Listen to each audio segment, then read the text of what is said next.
You always see oil changes done under the car, but what if you don't have a lift? Well, they actually can be done from above the car, and I'm going to show you how to do that today.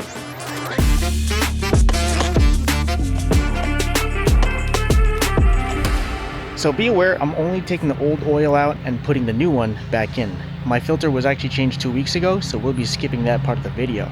Keep in mind, this method will only work for certain cars. You do need your oil filter at the top of the engine bay, and you do need a dipstick tube so that you can access your oil pan. You're going to need some kind of pump to get the old oil out of the car. Now they do make electric ones, but this one is a hand-operated pump that allows you to suck the oil out of the oil pan. First, locate your oil dipstick and take that out of the tube. You can put that aside in a clean place for now. Then insert the pump hose until it goes all the way down to the bottom. You're going to want to make sure you get all of the old oil out of there.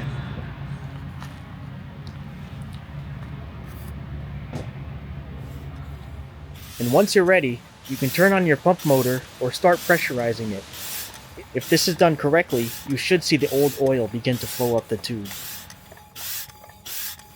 If you want to be extra cautious, you can consult your manual for your engine's oil capacity.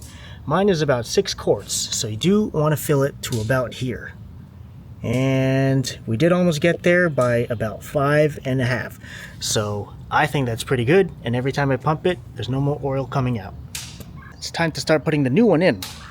Mine takes Mobil 1 OW40 synthetic, but just be sure to consult your manual so that you know exactly which oil you want to put in your engine. We're not going to do this through the oil dipstick tube, but rather the oil fill cap, which is something that's completely different, and this is actually meant for refilling the engine oil. We're going to put in roughly the same amount of oil that we took out, but just to be sure, we're going to measure it using the dipstick once we're done to make sure that it's at the appropriate level.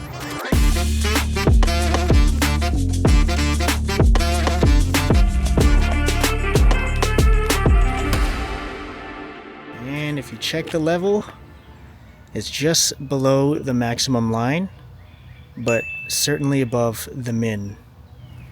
So what we could do is start it up, let it run for a little bit, let the oil cycle through the engine, and then check the level again.